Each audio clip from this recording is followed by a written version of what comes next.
नमस्कार दोस्तों, स्वागत है आपका आज के मुख्य समाचारों में। दोस्तों यहां पर आपको देखने को मिलेंगी सुबह से लेकर शाम तक की तमाम बड़ी खबरें, मुख्य समाचार, ब्रेकिंग न्यूज अपडेट्स के रूप में। तो दोस्तों आप सभी लोगों से रिक्वेस्ट है इस वीडियो को ज्यादा से ज्यादा लाइक और शेयर करें। तो दोस्तों सीधे चलते हैं आज की पहली बड़ी खबर की ओर। कश्मीर में चुन चुनकर गैर मुस्लिमों को मार रहे हैं आतंकी। जी हां दोस्तों, इस्लामिक आतंकवादियों ने गुरुवार को श्रीनगर के एक सरकारी स्कूल में अध्यापकों को लाइन में खड़ा कर उनके पहचान पत्र देखने के बाद एक हिंदू और एक सिख शिक्षक की गोली मारकर हत्या कर दी। मृतकों में एक श्रीनगर की रहने वाली प्रिंसिपल सुपिंदर कौर है, जबकि दूसरे की पहचान जम्मू निवासी शिक्षक दीपक चंद के रूप में हुई है। इन दोनों हत्याओं की जिम्मेदारी लश्कर ए तैयबा का हिट स्क्वाड कहलाने वाले आतंकी संगठन the resistance front Jammu Kashmir ने ली है। दोनों अध्यापक श्रीनगर के डाउनटाउन में ईदगाह के पास संगम स्थित government boys higher secondary school में कार्यरत थे। स्कूल के भीतर एक सिख और एक हिंदू अध्यापक की हत्या की खबर मिलते ही पुलिस महानिदेशक दिलबाग सिंह, कश्मीर के आईजीपी विजय कुमार, एसएसपी श्रीनगर संदीप कुमार समेत सभी वरिष्ठ पुलिस अधिकारी अपने दल बल के साथ मौके पर पहुंच गए। उन्होंने हालात का जायजा लिया। वारदात के समय स्कूल में मौजूद सभी अध्यापकों से पुलिस कर्मियों ने बातचीत की और उन्हें हिम्मत दी। इसके साथ ही पुलिस महानिदेशक ने आईजीपी के साथ चर्चा कर पूरे इलाके में एक विशेष तलाशी अभियान चलाने और सभी संदिग्ध तत्वों को चिन्हित करने के लिए कहा है। आपको बता दें दोस्तों, आतंकी संगठन टीआरएफ के प्रवक्ता अहमद खालिद ने धमकाते हुए कहा कि मारे गए दोनों अध्यापकों ने छात्रों व उनके अभिभावकों को 15 अगस्त के कार्यक्रम में भाग लेने को मजबूर किया था। हमने पहले ही सभी को पोस्टर व अन्य माध्यमों से सूचित किया था कि 15 अगस्त का कार्यक्रम नहीं होना चाहिए। खालिद ने सभी दुकानदारों व मकान मालिकों से कहा है कि वह सीसीटीवी का इस्तेमाल बंद करें। सीसीटीवी का इस्तेमाल करने वाले अपने अंजाम के खुद जिम्मेदार होंगे। इसके बाद दोस्तों जान लेते हैं अगली खबर। बीजेपी राष्ट्रीय कार्यकारिणी से हटाए गए मेनका गांधी और वरुण गांधी। लक्ष्मीपुर खीरी मामले में किया था ट्वीट। जी हां दोस्तों, वरुण गांधी और उनकी मां मेनका गांधी को भारतीय जनता पार्टी की राष्ट्रीय कार्यकारिणी से हटा दिया गया है। यूपी के लक्ष्मीपुर खीरी हिंसा मामले में वरुण गांधी के लगातार ट्वीट के बाद संभवतः यह कदम उठाया गया है। आपको बता दें कि बीजेपी सांसद ने लक्ष्मीपुर घटना को लेकर लगातार ट्वीट किए थे और किसानों को निशाना बनाए जाने को लेकर नाराजगी जताई थी। हालांकि पार्टी सूत्रों की ओर से कहा गया है कि इस तरह के बदलाव रूटीन एक्सरसाइज हैं। आपको बता दें कि लक्ष्मीपुर खीरी में किसानों पर गाड़ी चढ़ाने की घटना को लेकर बीजेपी सांसद वरुण गांधी ने बुधवार को एक वीडियो शेयर किया था। गुरुवार को उन्होंने इस घटना का एक दूसरा वीडियो शेयर किया था। यह वीडियो पहले वाले वीडियो से बेहतर क्वालिटी का है। इसमें घटनाक्रम ज्यादा साफ दिखाई दे रहा है। हालांकि अभी तक इस वीडियो की पुष्टि नहीं हुई है। लक्ष्मीपुर खीरी की हिंसा की घटना में 8 लोगों की मौत हुई थी, जिसमें 4 किसान थे।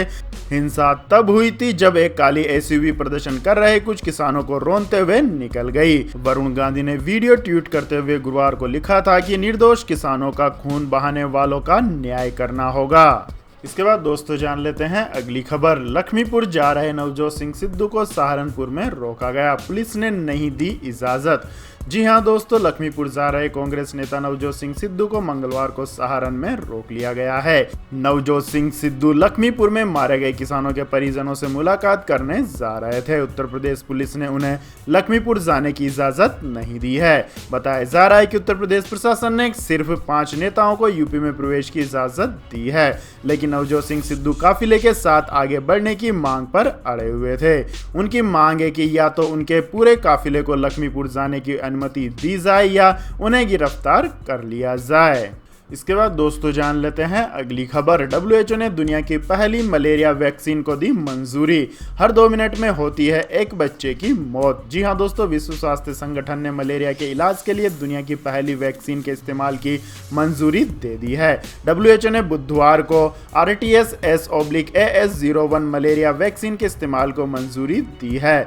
हर साल मच्छरों द्वारा होने वाले मलेरिया से 4 लाख से ज्यादा लोगों की मौत होती है, जिसमें ज्यादातर अफ्रीकी बच्चे शामिल होते हैं। घाना, केन्या और मलावी में 2019 से शुरू हुए पायलट प्रोजेक्ट कार्यक्रम की समीक्षा के बाद डब्ल्यूएचओ ने यह निर्णय लिया है।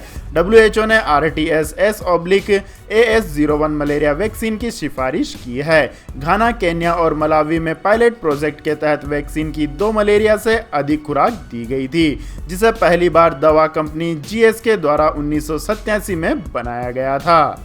WHO के general director Tedros Adhanom Ghebreyesus ने कहा कि घाना, केन्या और मलावी के पायलट प्रोजेक्ट की समीक्षा के बाद वह दुनिया के पहले मलेरिया टीके के व्यापक उपयोग की सिफारिश कर रहे हैं। उनका कहना है कि इसके इस्तेमाल से हर साल कई जिंदगियां बचाई जा सकेंगी।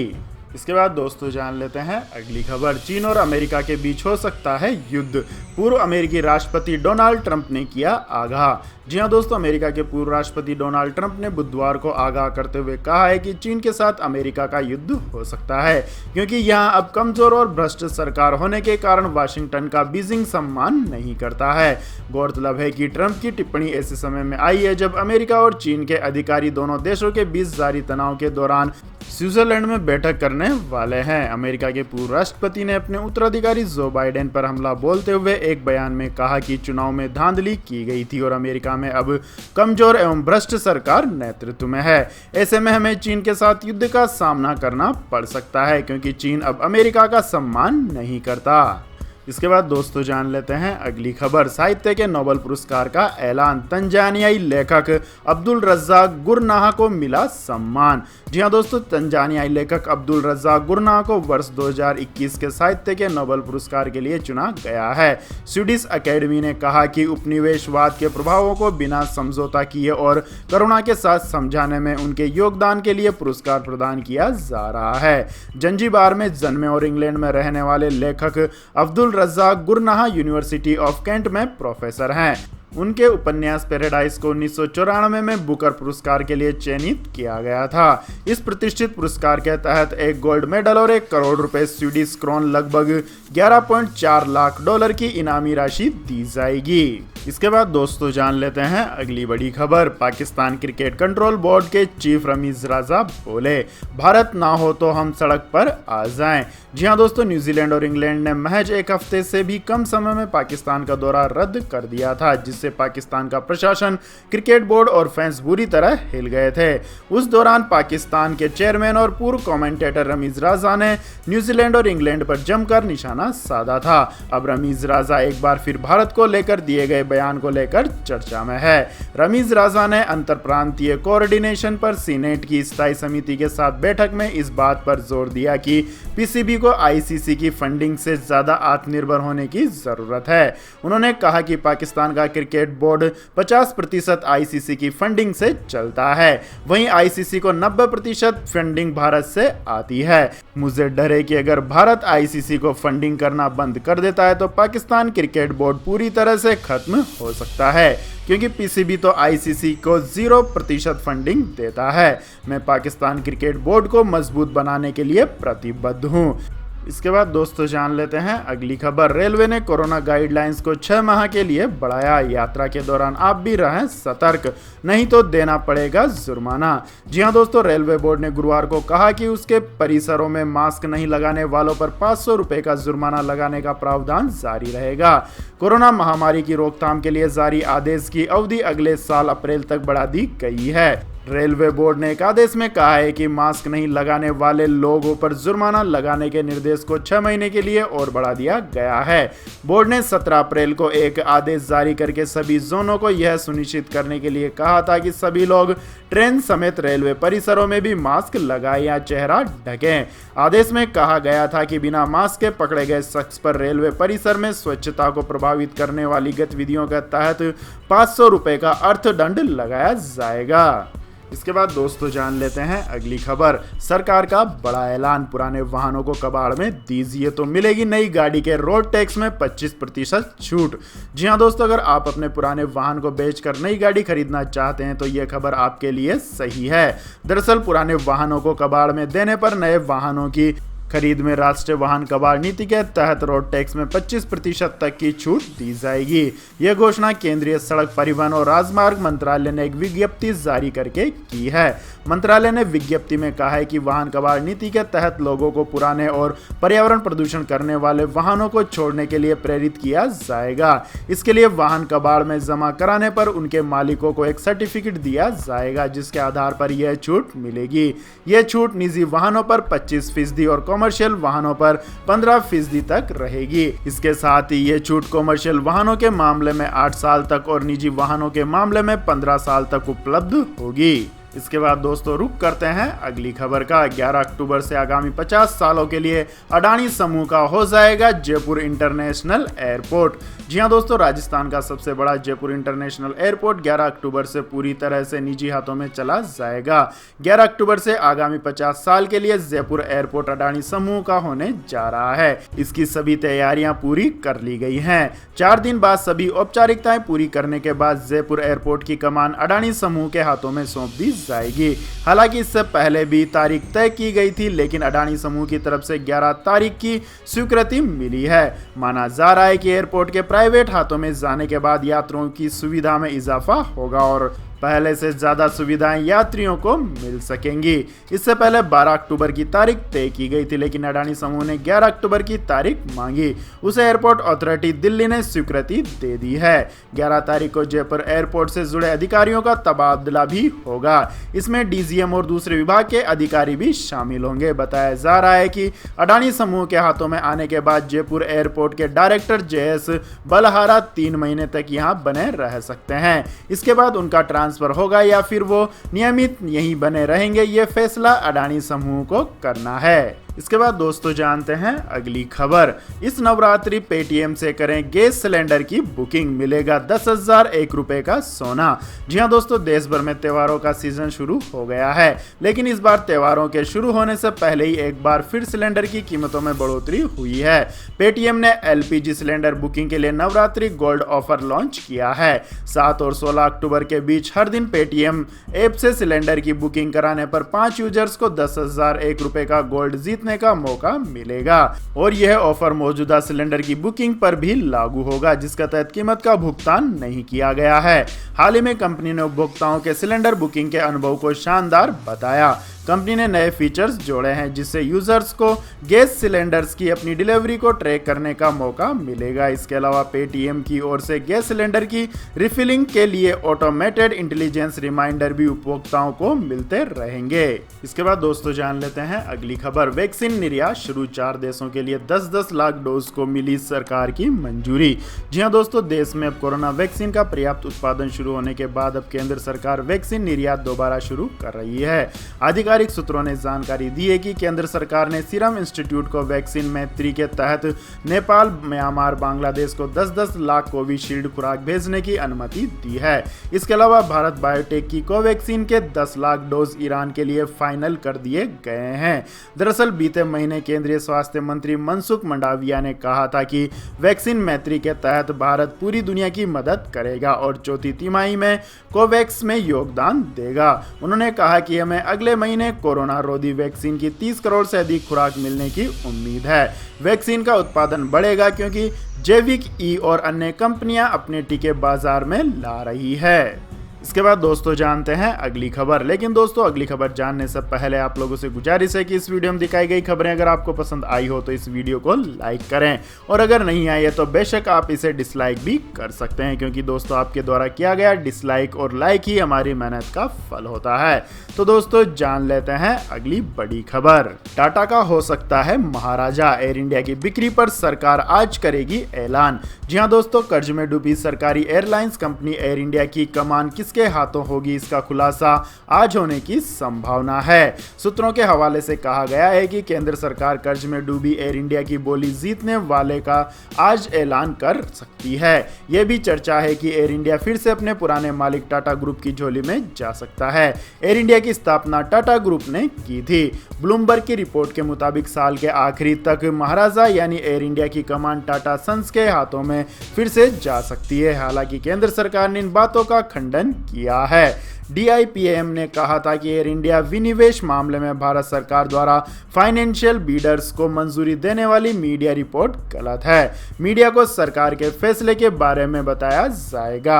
आपको बता दें दोस्तों, इकलौती सरकारी विमानन कंपनी एयर इंडिया इन दिनों अखाड़ कर्ज में डूबी हुई है। इस पर 58,000 करोड़ रुपए से अधिक का कर्ज है। आलम यह है कि यहाँ काम करने वाले कर्मचारियों को समय पर वेतन तक नहीं मिल पा रहा है। इसके बाद दोस्तों जान लेते हैं आज के मौसम अपडेट्स। तो दोस्तों आने वाले 24 घंटों के दौरान अंडमान और निकोबार द्वीप समूह में हल्की से मध्यम बारिश के साथ साथ कुछ स्थानों पर भारी बारिश भी हो सकती है।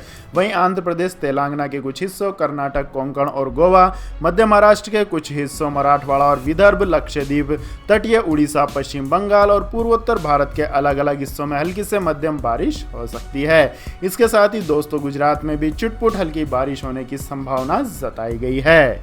इसके बाद दोस्तों जानते हैं अगली खबर। फिर गिरी आम आदमी की जेब पर गाज, पेट्रोल डीजल के बड़े दाम। जी हां दोस्तों, लगातार 7वें दिन पेट्रोल डीजल के दामों में इजाफा हुआ है। IOCL के मुताबिक दिल्ली में पेट्रोल की कीमत 30 पैसे बढ़कर 103 रुपये 24 पैसे प्रति लीटर हो गई है। वहीं डीजल के दाम 35 पैसे बढ़कर 91 रुपये 77 पैसे प्रति लीटर हो गए हैं। इसके अलावा मुंबई में पेट्रोल 29 पैसे बढ़कर 109 रुपये 25 पैसे प्रति लीटर हो गया है, जबकि डीजल 38 पैसे बढ़कर 99 रुपये 55 पैसे प्रति लीटर पर पहुंच गया है। इसके बाद दोस्तों जानते हैं अगली खबर। चांदी की कीमत में भारी उछाल, सोना भी हुआ महंगा।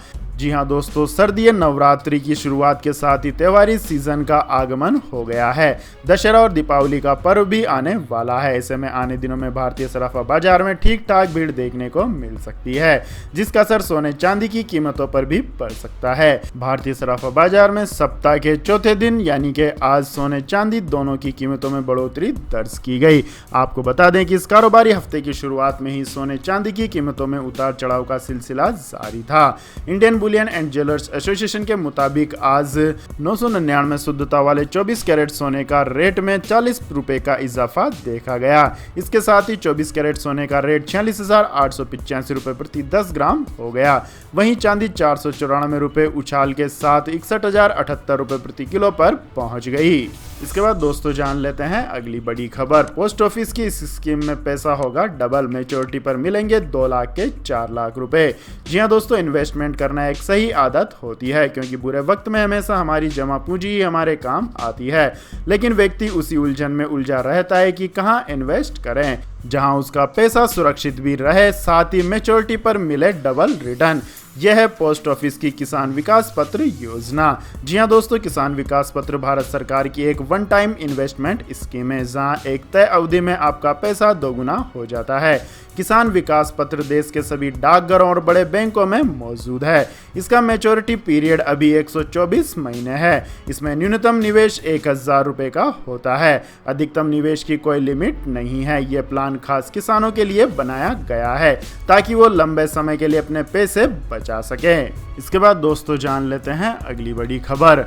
फोन से निकलेगा ड्रोन वाला कैमरा, उड़कर खींचेगा आपकी तस्वीर। जी हां दोस्तों, हम लोग अक्सर देखते हैं कि फ़ोन बनाने वाली कंपनियां फ़ोन में कुछ नया करने के लिए अलग अलग एक्सपेरिमेंट करती रहती हैं।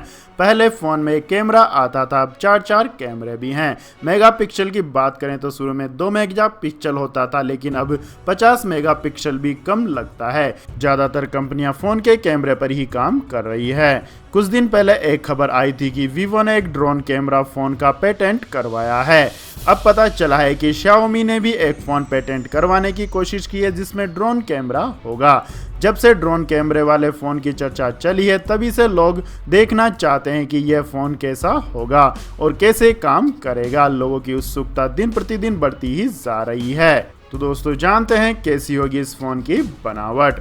जी हाँ दोस्तों, ड्रोन कैमरा फ़ोन में ड्रोन और कैमरे का हार्डवेयर फ़ोन से अलग होने की संभावना है, क्योंकि यदि इस हार्डवेयर को फ़ोन के साथ ही लगाया जाता है तो कई सारी परेशानियां आ सकती है, जैसे कि फ़ोन टूट सकता है या फिर कैमरा कहीं अटक सकता है। इसके अलावा फ़ोन काफ़ी भारी भी हो जाएगा। इन सब समस्याओं से निजात पाने के लिए ड्रोन कैमरे को फ़ोन से अलग ही बनाए जाने की संभावनाएं हैं।